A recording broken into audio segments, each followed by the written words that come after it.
anybody except through the chat. Yes.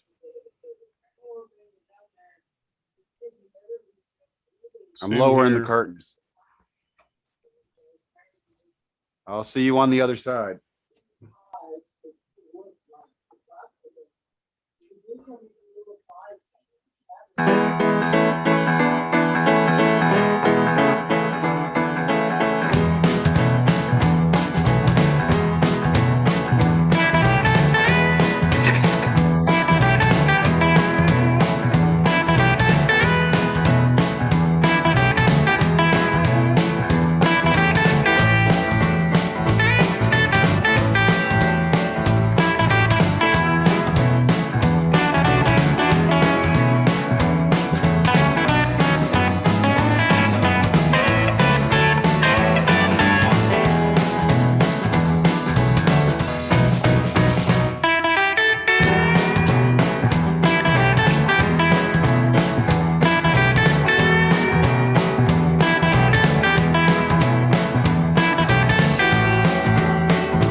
ready for your very own Mighty Monthly Muse.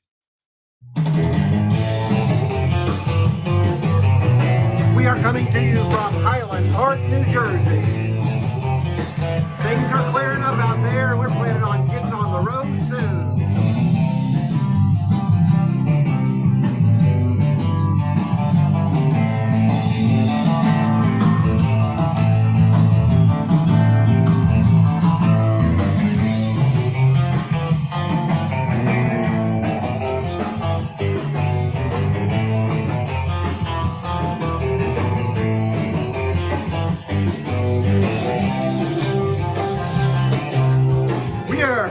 Going to be featuring me, Chris Chandler, as we fly into the Jim Alberti Theater.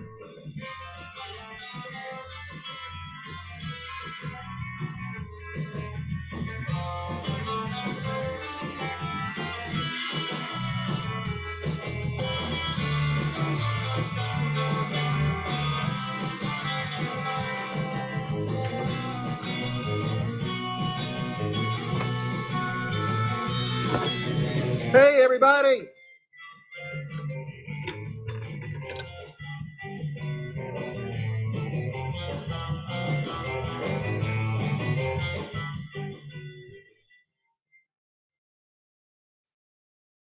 And here we go.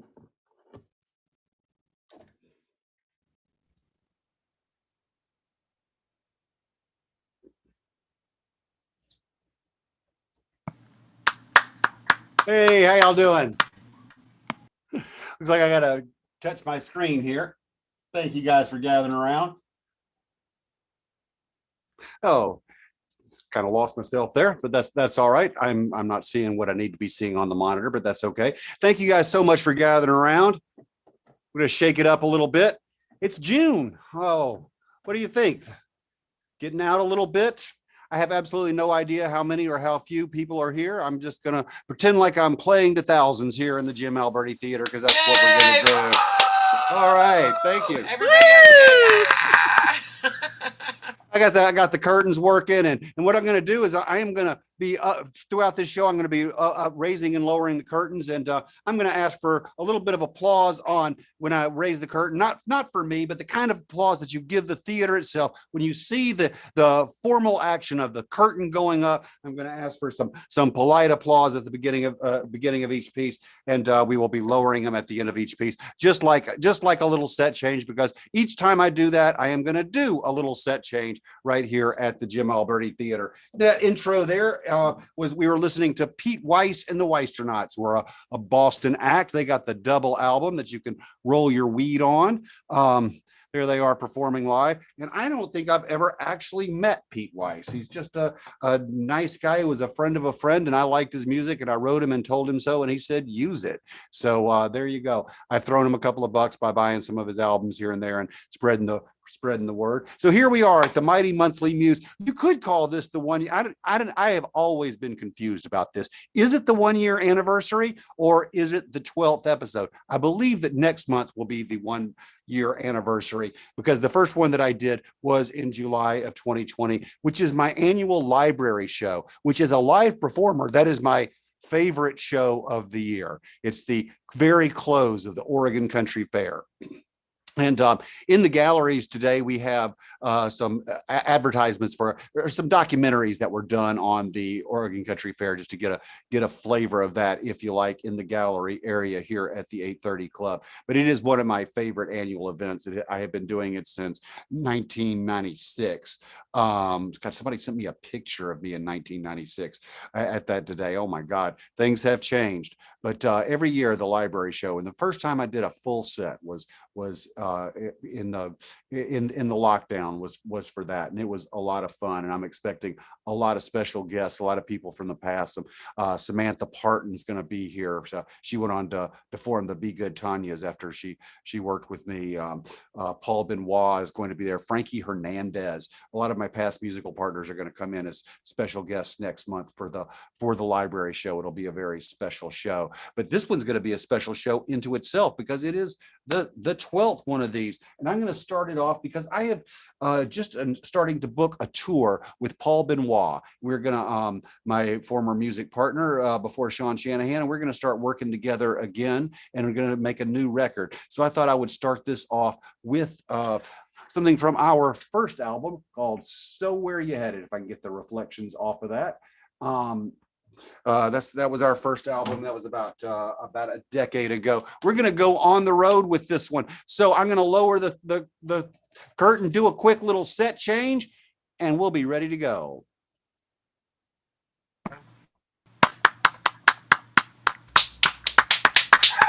Raise the curtain, raise the curtain.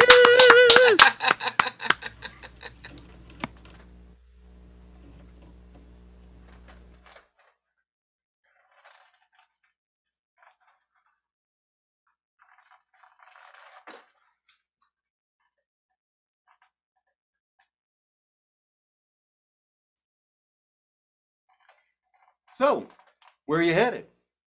Austin, of course. Don't know why I had to ask you that. I mean, you're standing there on the side of the road. You got your thumb in the air. You're holding a sign that clearly reads Austin. And still, I have to ask.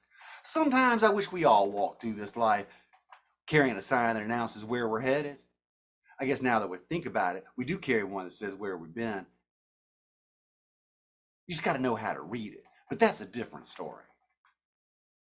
Continue on Texas Farm Road 737 for 300 miles. What, that? That's a GPS. Who'd have thought that 10 years ago that I'd have a global positioning satellite pointed at my car and I'd like it? It's like a sign that announces where I am. So now that we've covered where we are, the only question and where we're headed, the only question remains, where are you coming from? Oh yeah, I like it out there. I think that's where they filmed the Roadrunner cartoon. What's that? The music? That's satellite radio. I like it out here in the middle of nowhere. Though I think it's kind of funny that they call it Sirius. Named after the dog star, Sirius. You know, the brightest star in the sky. That is, well, at least it used to be. Now, I am not making this up. The brightest star in the sky is the Nortel satellite. That's right. The very thing that Sirius satellite is named for has been given second-class status by, well, the Sirius satellite itself. One of nature's greatest feats has been replaced by something man-made, like Barry Bonds beating Hank Aaron's home run record. Oh, sure, they named the company Sirius to honor its casualty, but to me, it feels like naming your sports team the Washington Redskins, or your subdivision Nez Perce Estates, or your town Taos, or your state Dakota, or your method of traveling across the high plains in search of buffalo wings, a Winnebago. The only thing I know for sure is there aren't too many Delaware Indians living on Manhattan Island who can get the Shawmut Bank to give them a loan for a Cherokee. Next to the sun and the moon, nothing has been written more than that star. The Egyptians based their calendar on it. They used it to predict whether it was going to be a hot summer or a cold winter, or if the Nile would reward us with its fertile flooding. As for me, I use it for the Weather Channel. But I like this channel here. The show's called Disorder. They play anything as long as it's good, regardless of what genre it is. It just has to be good. Like you might hear Rachmaninoff played next to the Cramps, like you're supposed to. Because if it's good, it lasts. It's like evolution. Like say you're a bug or a bird or a jellyfish or an ape, and you're good at being an ape or a jellyfish. Odds are you're still here. There ain't no order to it. You can't look at the stars and predict a pattern like you were staring at the wallpaper at a Cracker Barrel. I mean, sure, the stars are wallpaper, but they are God's wallpaper, and God does not shop at Home Depot. Although he does occasionally hire Mexicans out of the Home Depot parking lot just to piss off the Republicans. Huh? You're right about part of that.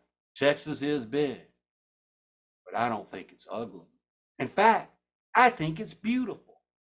In fact, I think it has so far surpassed the zenith of ugliness that it is flawless. It is perfect, even if it is perfectly ugly. And you cannot argue that Perfection in and of itself is not beautiful. It's kind of an acquired taste, like a gin and tonic, or the poetry of Rilke, or the latter films of Mel Brooks. But like I always say, you can't comment on the scenery unless you take the trip. It's like when you take a picture of any one place out in the middle of nowhere, it's ugly.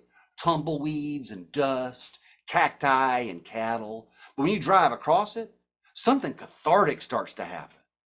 It's hypnotizing. You see stuff that's not really there, or maybe it was there the whole time and you had to drive for 14 hours just to find it. When you drive from El Paso to Orange, and you see those barren bluffs that go on forever, it's hypnotizing. But then the moon rises and some bug hits your windshield just below the belt of Orion, and you look to Orion and you see this vastness, this landscape, the highway, our lives as being both vast and tiny. It's like Horton Hears a Who, only in reverse. And the elephant is traipsing around the galaxy, trying to get everyone in the universe to shout at once, we are here, so that we down here on earth will know that heaven is out there. Because the road does go on forever, just like the stars in our lives, and the poetry of Rilke, and the music of Townes Van Zandt.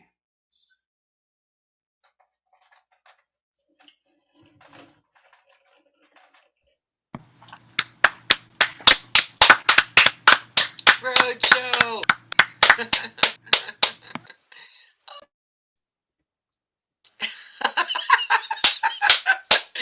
Yes, love it. Thank you so much. That was fun to do. Got my little steering wheel. Kimberly has a car in the garage that hasn't worked for eons. Over the pandemic, I actually took the steering wheel off the column. I'll put it back, I promise. Everybody say hi to Kimberly. She's watching upstairs. Hi, upstairs, Kimberly. Hi, Kimberly. It's taking your car apart. Yeah. Well, I was thinking about using the tires too. That's a different story. I want to do a poem that has never been on an album. It's going to be on the new album. But I haven't put out an album in 2 years, so I gotta say it's an older song. It's probably 2 years old. But this is about some of the stuff that I think that we've all been going through as we're starting to learn to communicate in this new and different way, and instant communication. And when was the last time you talked to the phone to somebody? It's a text. It's a whole different way of communicating. And I don't mean to sound like an old person, even though I am. But I do recognize the difference in the communication. But I'm not one of those people that just like takes it completely out of context. I think about like when my mother was born, there was not a phone in her entire town. They had to go to the next town over to get to a telephone. It really was not that long ago to the point where we don't even want to hear each other's voice. We just want to hear their thought in a little synapse. And that's what this poem is about. And I am going to lower the curtain.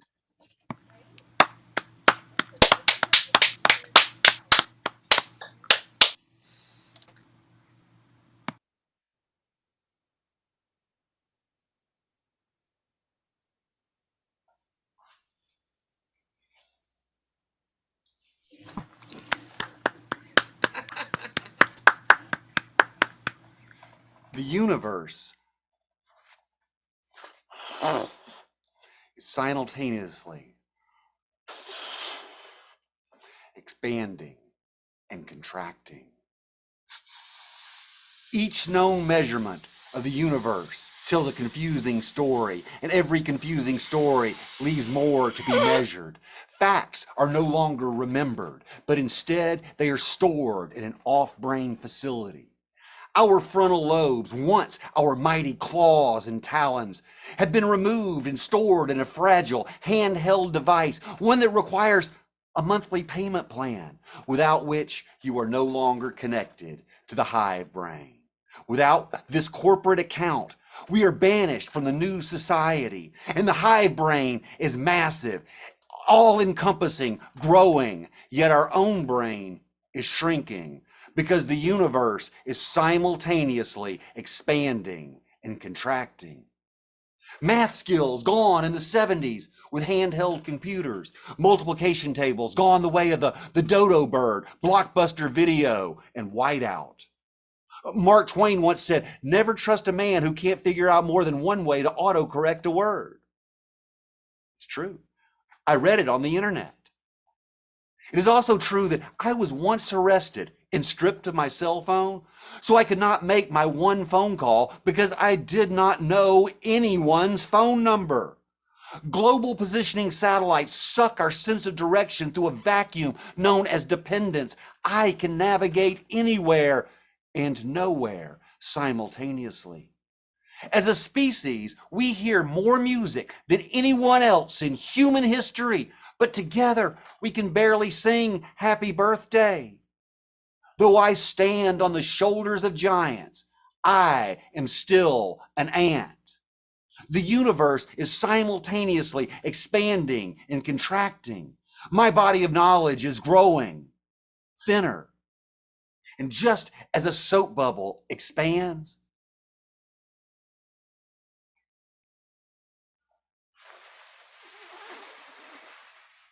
it gets larger. But as it gets larger, its walls grow thinner. The universe is simultaneously expanding and contracting. I communicate more people on a daily basis through social media than the entire cities of my ancestors are created. Yet I communicate with fewer and fewer upon every tweet. I ban who I want to from my universe and admit only those that I desire, creating a cult of clones, building Berlin walls, Great Walls of China, Mexican border walls of the soul. I can read more newspapers than anyone before me, but with every article I read, is researched with the vigor of a fourth grade social studies student plagiarizing his own textbook to turn in his assignment by the midterm deadline, all to be patted on the head by the denizens of dummy land. And on top of that, every article I read, the next is more narrowly tailored to me, the next based on what I last read. The ads are tailored to me. I am drowning in a sea of me.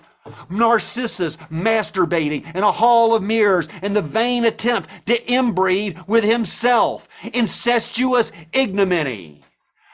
Because we all long to release a smorgasbord of half-researched, half-thought-through, fully self-referenced hypotheses, all in the urgent need to get more likes, more followers, more retweets, more friends, so that we can feel for a second, for 1 second, that someone out there loves us.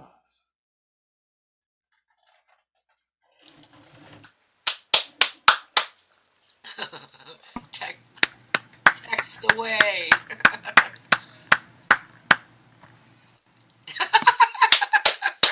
I love that. It's gonna be more of a bubble. Thank you so much. I appreciate that. Oh, that was a fun one. I'm not sure what song we're going to do that with. I'm open to suggestions as to what folk song would go with that particular poem. And speaking of folk songs, I want to pay tribute to one of my lifelong Forever idols. Young. Forever Young. That's a great suggestion for this next piece, because I am indeed going to do a tribute to the writer of Forever Young. Although I have lots of thoughts about that song being re-released recently, and maybe I'll get into that in a second. But yeah, I want to pay tribute to one of my lifelong idols, and I it's such a name that that it's almost embarrassing that he is one of my idols, but he's certainly been one of my lifelong influences. So I am going to lower the curtain and we will get into this next one. I got to do a quick little set change, and there we go.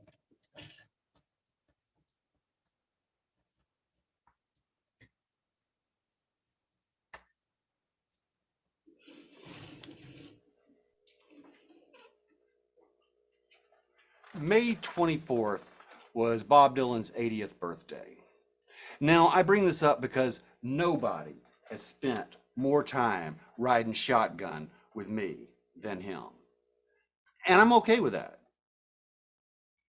I'm going to go out on a limb.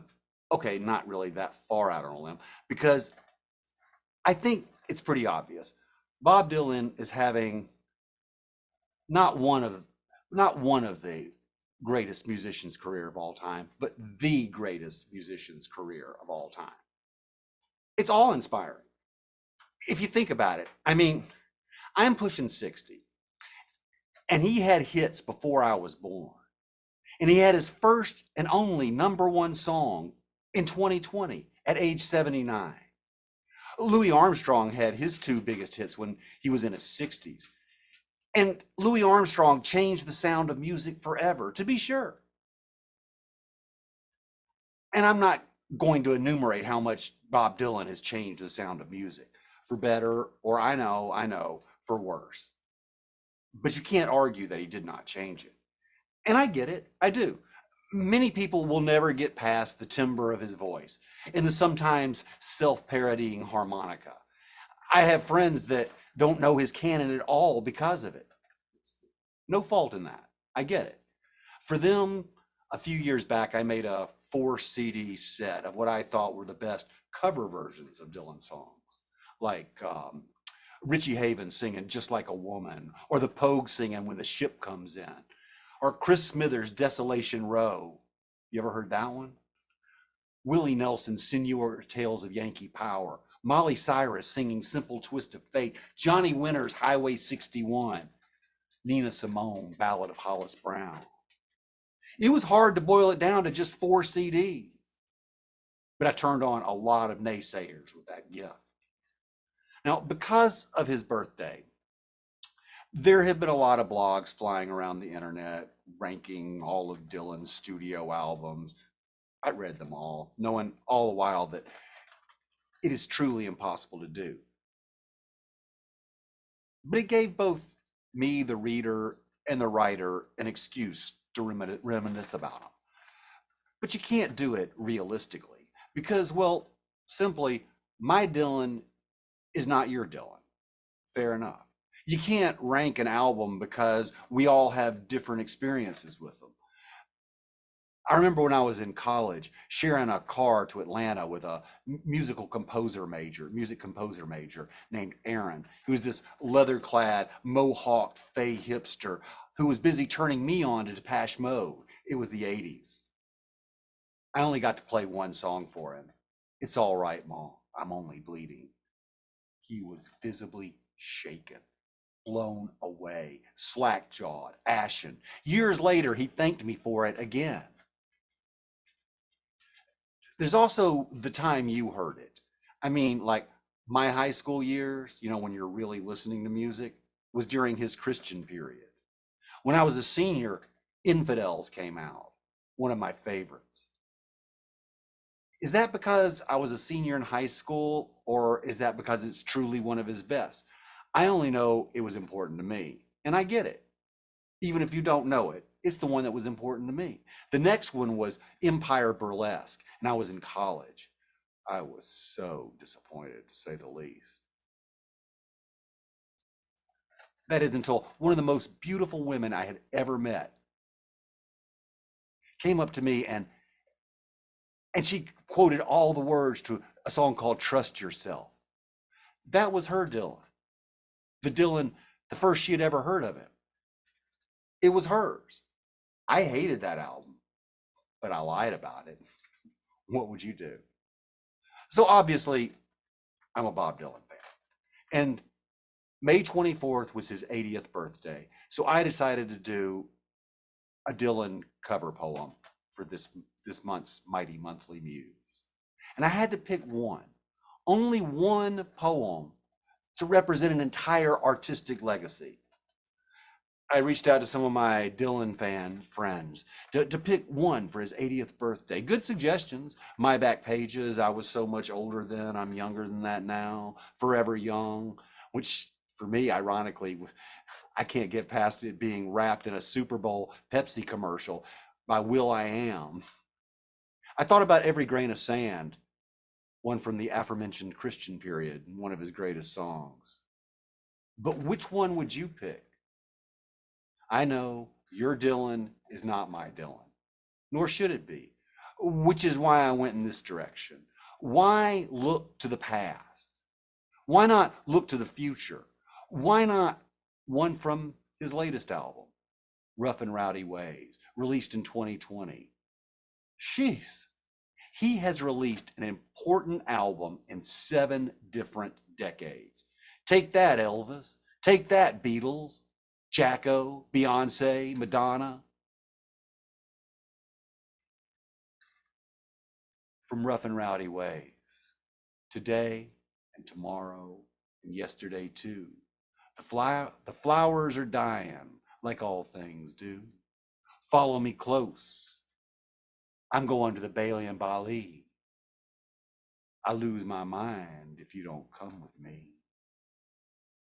I fuss with my hair. I fight blood feuds. I contain multitudes.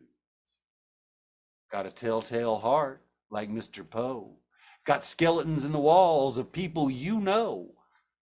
I'll drink to the truth and the things we said. I'll drink to the man that shares your bed. I paint landscapes and I paint nudes. I contain multitudes. Red Cadillac and a black mustache, rings on my fingers that sparkle and flash. Tell me what's next. What shall we do? Half my soul, baby, belongs to you. I relic and I frolic with all the young dudes. I contain multitudes. I'm just like Anne Frank, like Indiana Jones and them British bad boys, the Rolling Stones. I go right to the edge and I go right to the end. I go right where all things lost are made good again. I sing the songs of experience like William Blake. I have no apologies to make. Everything's flowing all the time. I live on the boulevard of crime. I drive fast cars and I eat fast foods. I contain multitudes. Pink pedal pushers, red blue jeans, all the pretty maids and all the old queens from all my past lives. I carry 4 pistols and 2 large knives. I am a man of contradiction. I'm a man of many moods. I contain multitudes. You greedy old wolf, I'll show you my heart, but not all of it. Only the hateful part. And I'll sell you down the river. I'll put a price on your head. What more can I tell you? I sleep with my life and death in the same bed. Get lost, madam. Get up off your knee. Keep your mouth away from me. I'll keep the path open, the path in my mind. I'll see to it there's no love left behind. And I'll play Beethoven's sonatas and Chopin's preludes because I contain multitude. Happy birthday, Bob Dylan.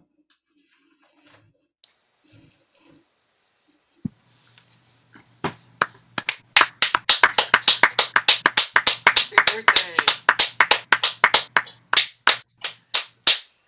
Hey. How y'all doing? Good. Awesome. Little Bob Dylan tribute. I was, I guess, lucky enough to, but I've got a brother that's 20 years older than me. and he was a huge Dylan fan. And I've got a brother that's a little closer to my age, about 3 years older than me. And I think I stole, I knew his hits, and I remember stealing one of his records, and the first song on it that wasn't a hit was "It's All Right, Ma, I'm Only Bleeding," and I said that's what I want to do with my life. And I spent my pre-teens and tween years wanting to be Dylan, and then I wanted to be Phil Oakes, and then I wanted to be Woody Guthrie, and now I'm trying to be Chris Chandler. That's what my wish is. It really is. That's an excellent choice. I'm trying. If I can keep up with where my props are, it's what I wish for. I genuinely would wish for this show to work on many levels. I'm trying really hard, and I'm not fishing for a compliment or anything, but I have been considering retiring from touring in a couple of years, and I would like to keep doing something. And I like this show and this presentation, and I value any input on how I can reach a larger audience with it, and make it a better show in general. So there you have it. That is what my wish is. So let me toss this coin into the wishing well, and we will see what comes up with this next piece, which is a candidate for the next record. It's never been on a record. It's a relatively new piece. There you have it. Little applause as the curtain goes down.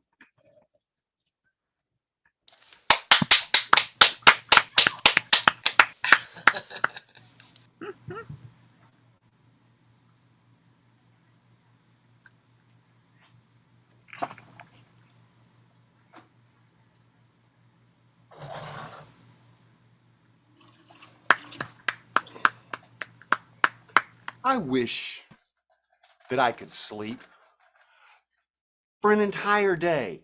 Just sleep. And okay, dream.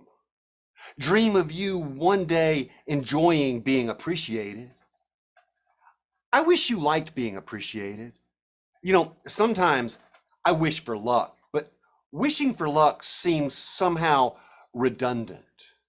I wish I could confuse what I wish for with what is, but I can't, because I know that deep down, whenever I see a ship off in the distance, I know that that ship has every man's wish on board, except for perhaps those that actually are on board. Some men come in with the tide. Other men sail on forever on the same horizon, never out of sight, their dreams heckled by time. Women wish to forget all the things they don't want to remember, and wish to remember everything they don't want to forget. Me, I wish I could wish upon a single star, but instead I wish upon a moonless night. I wish for the days of Proverbs, when people said things like, if wishes were horses, then beggars would ride, because these days wishes are a cardboard sign that reads Oregon, and beggars do ride, often shotgun. I love that about the open road, when you stand there with your cardboard sign in hand, listening to a westbound freighter and wishing you were on it. I wish I could wish for useful things, and that those wishes would come true.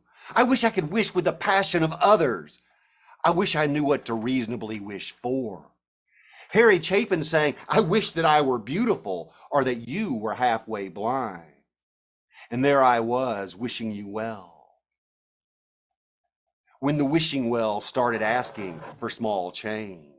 So I tossed your wish into the well, and it landed upon the wishes of others.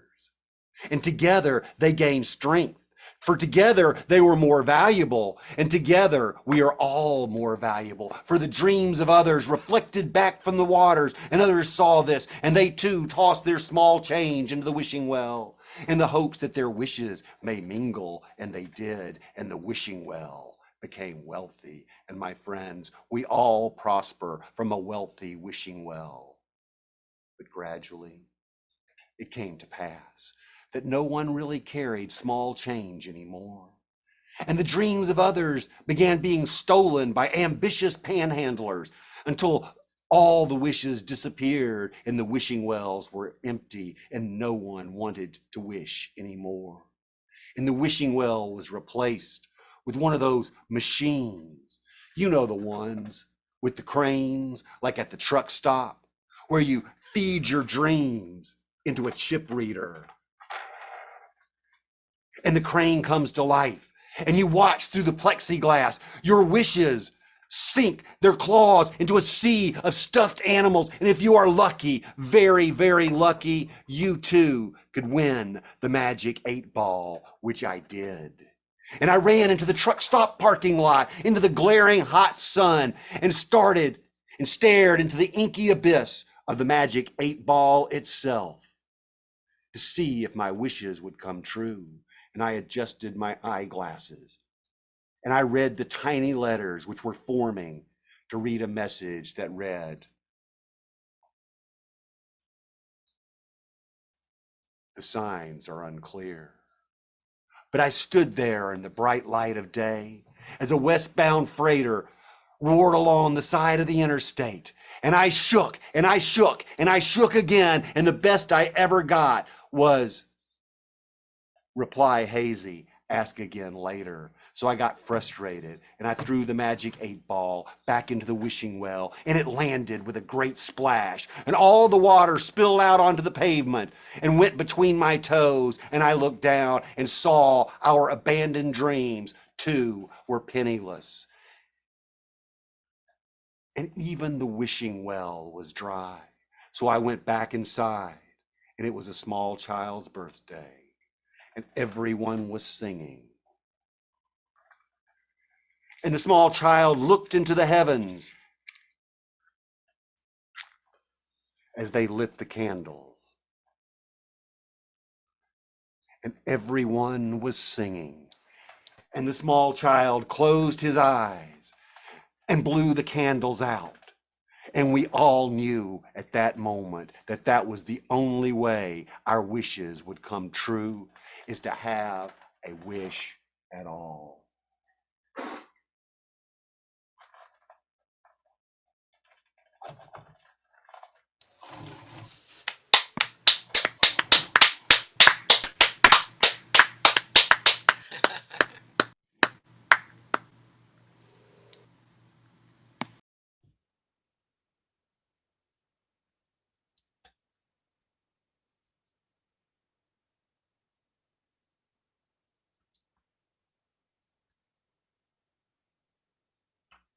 Can you hear me? The host has spotlighted your video for everyone. Would you like to unmute your microphone? Yes, I would.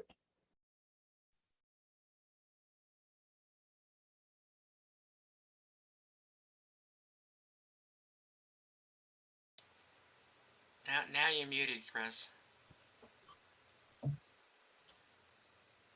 How about now? Would you like to ask me a question? I want to know what the 8-ball says.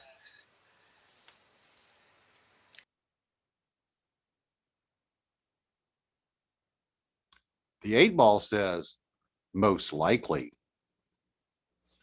That was an honest interpretation. It's about my basketball career, I was asking. Your basketball career? Yes, the one I'll start now. I was the manager of the 9th grade Valwood Valiants basketball team. I was, and I actually lettered at the Valwood school. And when the vaccine passport phenomenon was going on a couple of months ago, I actually have a giant V. Because I lettered in soccer. I did. A little known Chandler fact, he was a high school soccer star. I made an all-star team and I went to Europe and played soccer. I was a goalkeeper. And in the 9th grade, I had a giant V because I lettered. I thought that would be a really cool time to break out the V and walk around with a double vaccinated V on. But Valwood Valiants, 2 Vs, double vaccinated. But I didn't do it. I guess that that ship has sailed. I'm going to do a couple of more for y'all. Thank you so much for gathering around. It's been a real thrill for me to do these and to plan them and to give me something to work for and strive for. And I hope you like them. And if you do like them, please share them with your friends and encourage other people to watch them. I'm trying as hard as I can here. And a lot of people ask me, Chandler, you used to be such a iconoclast, and maybe I am in a different way. I just think about the icons a little differently. And I'd like to think that this piece represents that. This is also from the album So Where You Headed that I recorded with Paul Benoit back a decade ago, but I thought this would be an appropriate one to do. And I'm not going to tell you the name of the poem because it's a punchline, and don't want to give away your punchlines. So there you have it.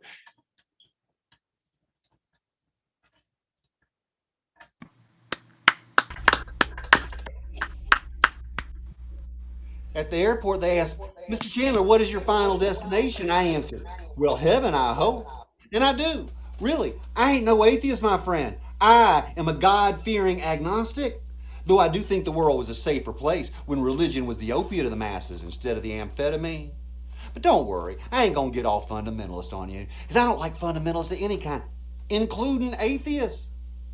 Them fundamentalist atheists, they don't want to capitalize the word God. I'm like, why not? You capitalize Huckleberry Finn, don't you? Then they want to take one nation under God out of the Pledge of Allegiance. I don't have a problem with the phrase one nation under God. What I have a problem with is people pledging allegiance. And what does one nation under God mean anyway? I mean, what does that make Australia? Are they more under God than we are? Is Canada one nation on top of God? Or is God all around us? We should be one nation in the center of God. Personally, I just wish we'd be getting one nation getting over God. And them scientists, they don't know.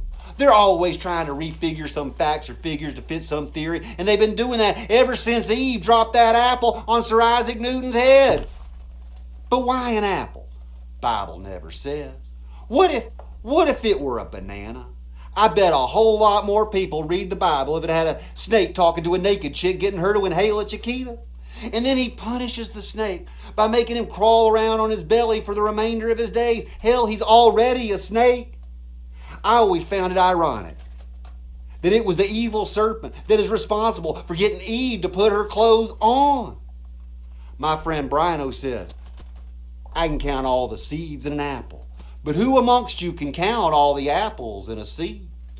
So what if it were a banana? We wouldn't have no Johnny Appleseed. We'd have a Johnny Banana Seed. Only these days bananas don't have seeds. We'd have some guy traipsing around the continent grafting banana stalks. William Tell would have shot a banana off his son's head. I'd be making this broadcast from a banana iPhone right here in Highland Park, New Jersey, just outside the Big Banana. The Beatles would have released their records on Del Monte. Sir Isaac Newton would not have had his eureka moment when an apple hit him in the head. Instead, he'd have slipped on a banana peel. Like, bear with me, right? One day he's just like walking along and his feet hit a banana peel laying on the sidewalk. His feet go up in the air and kabam! He comes down like a anvil in the Roadrunner cartoon. And he's lying there and he's staggering around and looking all Charlie Sheen, and the stars are circling around him, and he looks up at the constellations. He sees Buster Keaton, Andromeda, Aquarius, and because the stars are circling around his head, he concludes that he is the center of the universe. And you know what? He's right. Not because he's Sir Isaac Newton, but because the universe is infinite. And from no matter where you sit in this universe, it's equal distance in any direction. So let me get this right. Because Eve eats a banana instead of an apple, we don't get a Big Bang theory. We get the God slipped on a banana peel theory. And if that were the case, I would believe in intelligent design.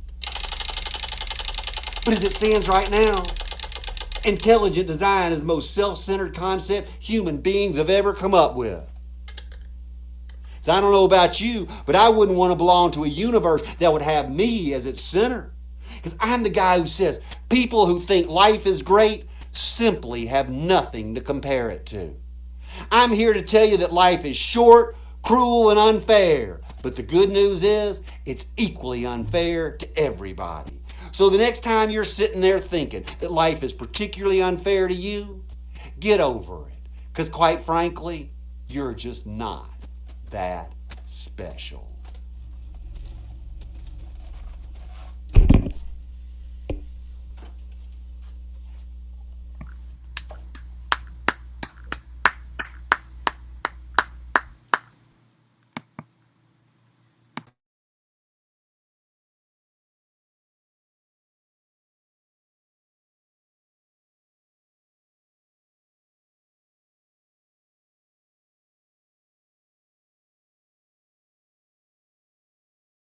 Little technical glitch there. Thank you so much for gathering around.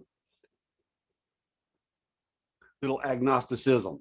It happens, and I just want to do that again because I enjoy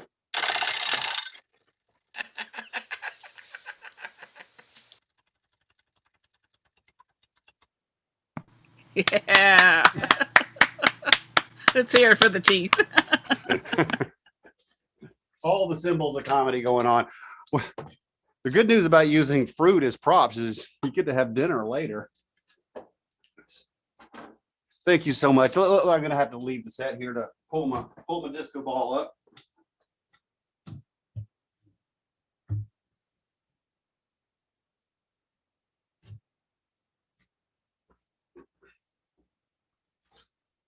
I had it rigged so I could pull it from here, but I changed that. I'm going to do one more for you, and thanks again for gathering around. This one's definitely going to be on the next record. It's an important poem for me. It was written. The last time I did a live show was October of 19, and it was written right about then. I had a bunch of things go on in my life in October of 19, and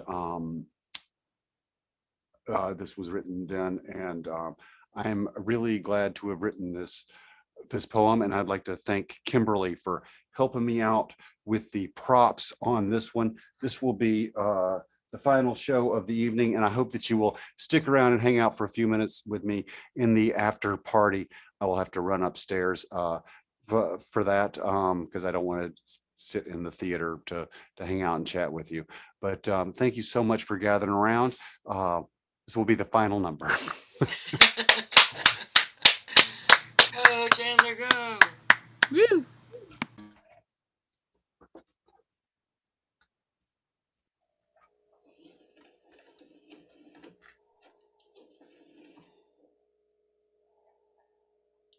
Rain makes me feel less alone.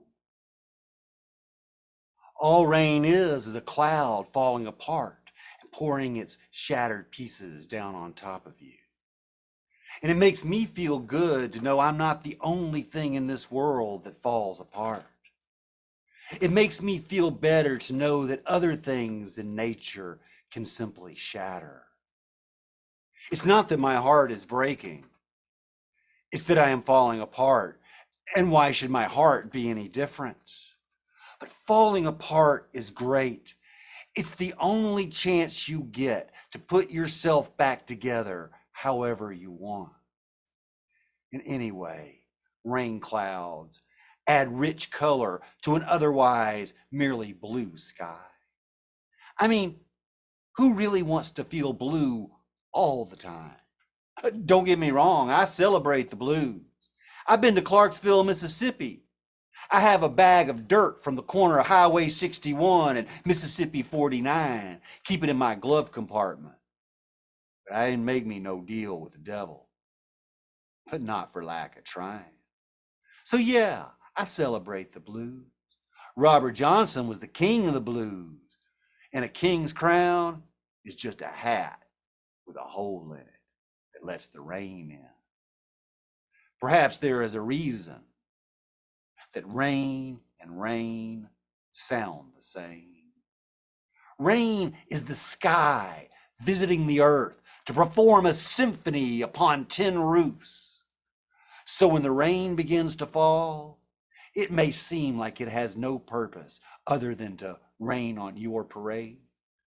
But rain is merely filling its natural destiny to fall and to fall and to fall again. That is how it cracks the stone prison walls of suffering, by falling, gently falling, often and gently, like Tim Mason always said, gently, like water cracking stone. And from its falling, the ground beneath my feet is nurtured. And that is the moment life begins. I have lived with pain in my life, and I only exacerbate the agony when I fail to genuflect to the heavy perfume of wild magnolias and azaleas. And I only exacerbate the agony when I fail to genuflect to the lonesome tune of crickets on humid summer nights, when I fail to genuflect to the rivers that run like clocks with no number, and new constellations that appear and reappear through the shapes of dark clouds that pass overhead in the night. And I only exacerbate the agony when I fail to genuflect to the morning rainbow that arches its back, having a three-way with the sun that rises and the rain that falls and seeps deep into the earth's core, so that the people in hell can have a sip of water.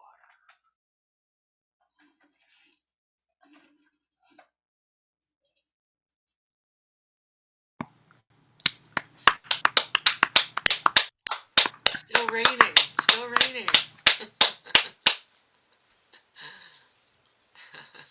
Thank you, Kimberly, for providing the rain. I'd like to thank Brian Dozer for running the tech. Let's have a round of applause for Brian. Yeah, Thanks to Brian. Tim and Shannon and Karen for putting this together. Thank you so much, the 830 Club. I love working here, and I've loved working with Tim and Shannon over the years. And Brian, I've actually known like a quarter year longer than Tim, which is weird. And I have a confession to make. In the last poem, I lied to you. But I knew I was going to be doing this poem tonight. So before the show, I went out to my glove compartment. I lied to you because I said that it was in the glove compartment, and it's not in the glove compartment. As I was doing that poem, it was sitting right here. It's a bag of dirt from the crossroads. That is no lie. Anybody going through Mississippi should stop there and put a little scoopful and into a plastic bag. And I'd say that plastic bag is nearly 30 years old and showing its age. Need to go back. I want to get back out on the road. I am going to be doing a tour from Texas through Georgia and then up the East Coast of the United States. May get as far as Boston, don't know, but we'll definitely get as far as Highland Park, New Jersey with me and Paul Benoit in October. In the meantime, I will be doing this every month. The next one is not going to be the first Sunday of the month. It's going to be the second, because the Oregon Country Fair is always the weekend after July 4th. So I will be on July 11th doing the library show. I'll have lots of special guests. I haven't figured it all out yet, but I will be doing that. And I look forward to hanging out with you guys in the after party. In the meantime, can we have a little applause as the curtain goes down? Thank you so much for gathering around.